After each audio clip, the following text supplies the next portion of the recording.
Hello, it's Debbie Gilbert here from the Business Awards show, and I'm also the founder of the Best Businesswomen Awards. And today I'm joined by Lorna Reeves from MyOhMy Events, who was a silver winner in the Best Businesswomen Awards this year. And she's also been involved with a couple of other awards as well. So we'll find out more about that later. And we're going to be talking to Lorna all about her business story and what made her enter for Best New Business. Welcome, Lorna. Thank you. That was a bit of an introduction and a half. So thank you for that. So the first question I've got to ask, just to satisfy myself really, and I'm sure our listeners might be wondering, where did the name MyOhMy Events come from? So, firstly, a shout out to a brilliant branding expert that helped launch the business in the beginning, Sapna Pieru. We worked together a lot when I first started out. My first business was actually an LGBT wedding planning company, and that's still running. And I started that business, but very much wanted it to be a business that wasn't stereotypically rainbows. I wanted to move away from the rainbows, and we started to talk about the feeling of a well-planned event, and we settled on that kind of when you get a look at the ceremony room or the reception room for the first time and it's been beautifully decorated and your vision comes to life. And it's that kind of my oh my feeling, that kind of breathy, excited, full of potential type feeling. So that MyOhMy Weddings was launched in 2018, and MyOhMy Events was a natural progression from that. So that the business stuck, and it's easy to keep it all under one umbrella. And it still has the same impact. We still produce events that wow people, that impress and are engaging and immersive and leave people with that my oh my feeling afterwards. So what sort of events are you working on? So you do corporate and weddings?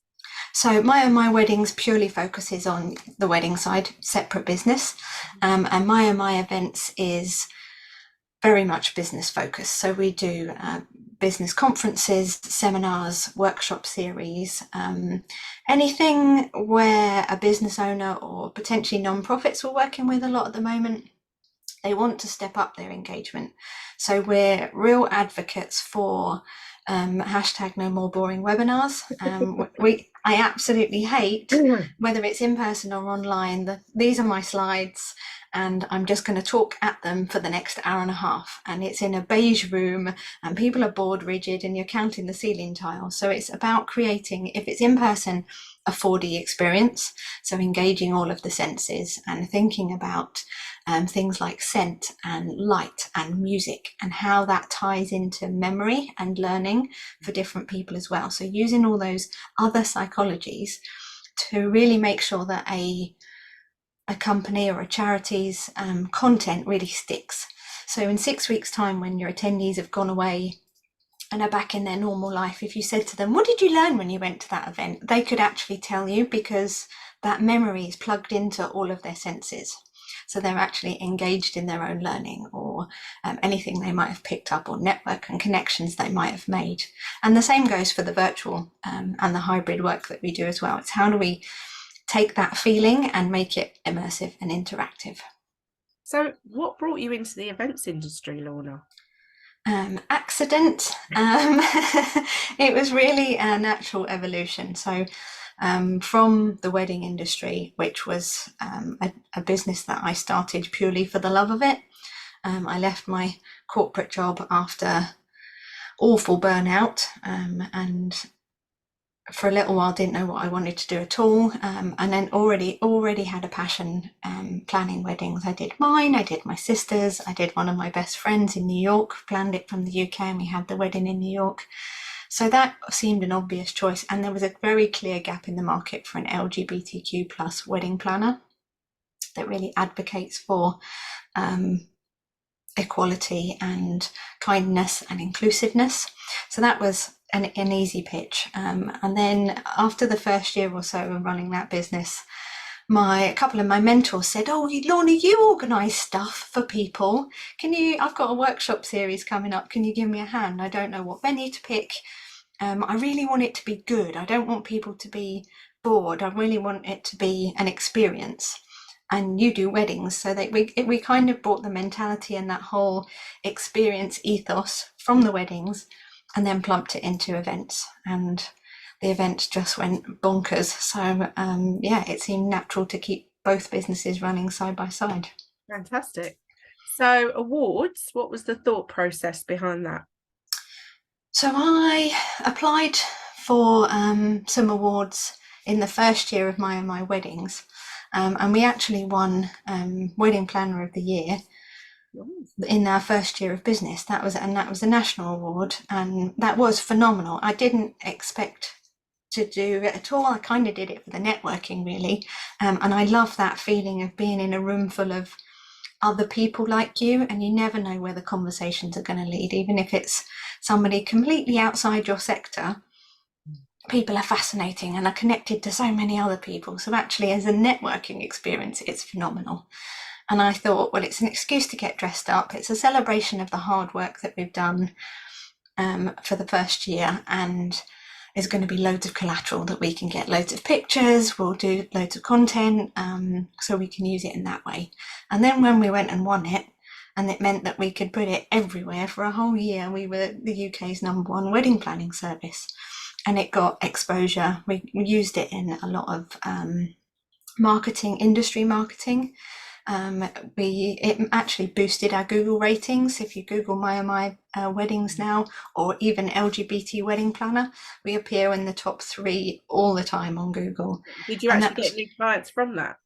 Yeah, we did. And I think purely because we've got a badge that says that we're accredited by somebody, even though it's not an accredited industry. The fact that somebody has said this is a good company gives people confidence. And just 2 people side by side, if you've got an industry badge that says you are recognised for the good stuff you do, it is phenomenal. So it seemed to make sense then that when MyOhMy Events started growing arms and legs, that we should apply for some awards as well.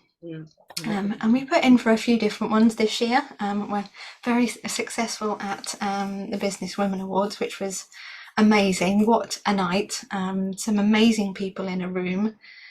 And to be honest, just to go and experience that is worth it. I've made some brilliant connections as a result of being part of the Businesswomen Awards community.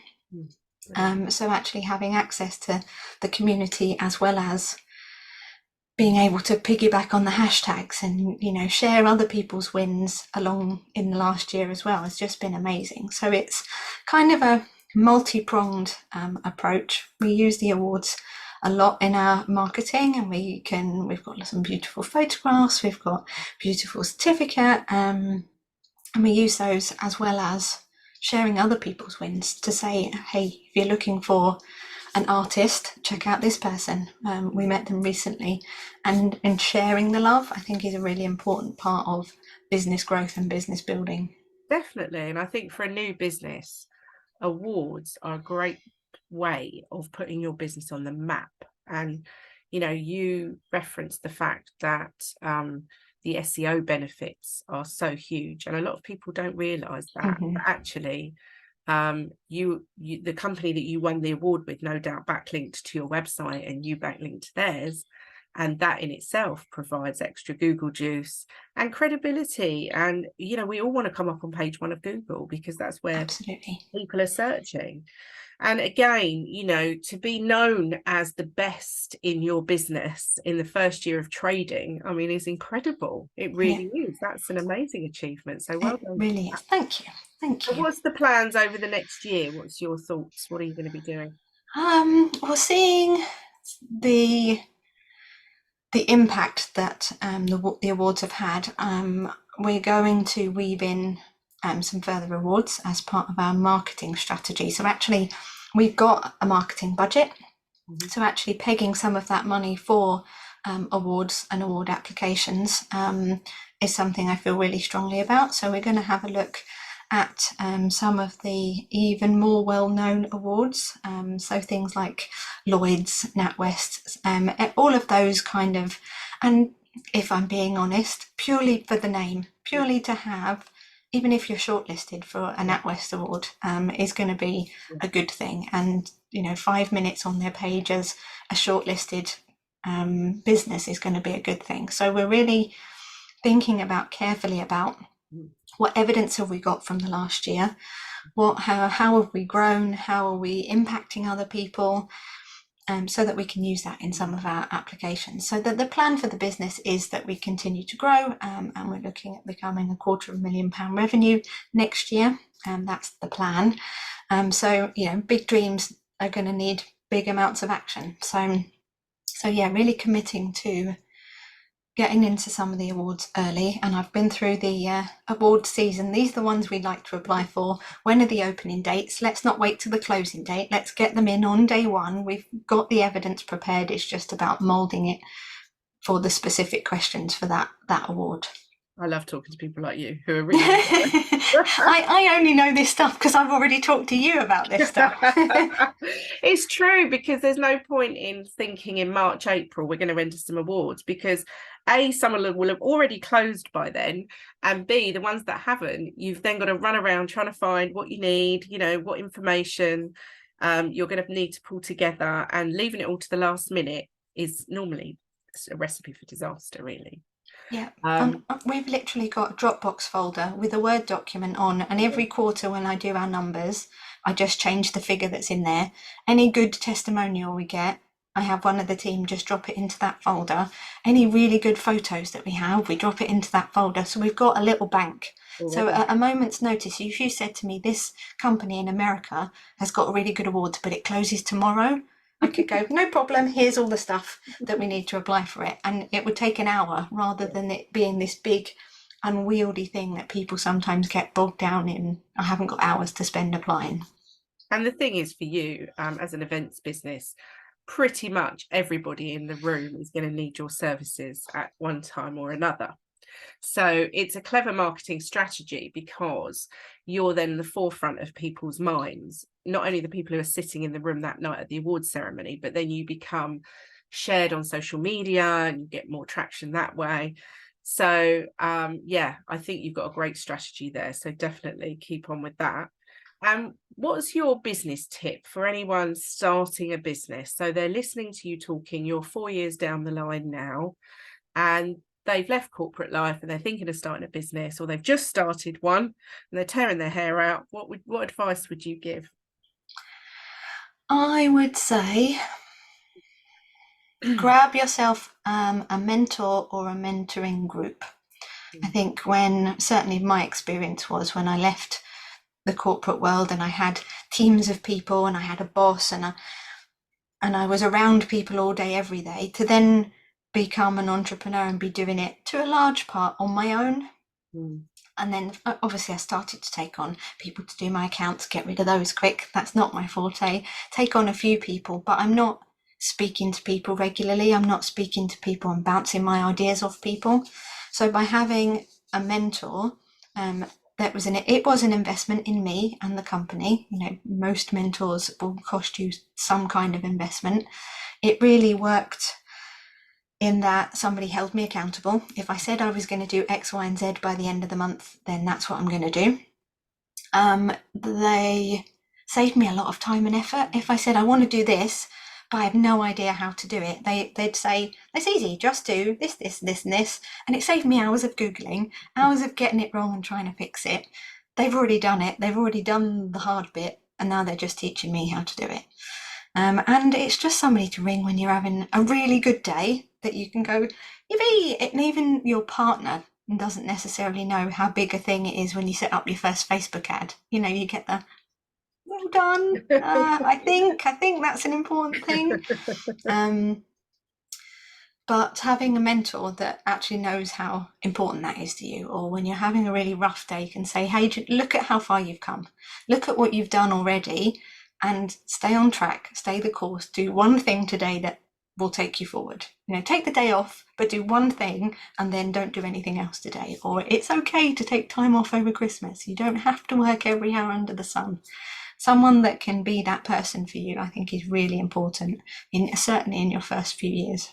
That is such good advice, and I think that's something that a lot of people miss out on because they don't realize that actually there is hugely supportive communities out there, and getting a business coach or a mentor or somebody to work with can be so valuable, and not just in the early days of your business. But I mean, I'm 25 years in and I still have mentors that I work with and I, you know, get support from, because even doesn't matter how many years you've been in business, you still need support, even if you've been doing it a long time, because new things come 100%. out, new ideas, and you know, people love to share new ways of doing things, really. So great advice. Well, wish you lots of luck and continued success with MyOhMy Events. We will be sharing Lorna's details into the show notes and also into the notes onto YouTube for the video. It's been great talking to you today. Really enjoyed listening to all the details about your events and your journey, and good luck. Thank you very much. Thanks for having me.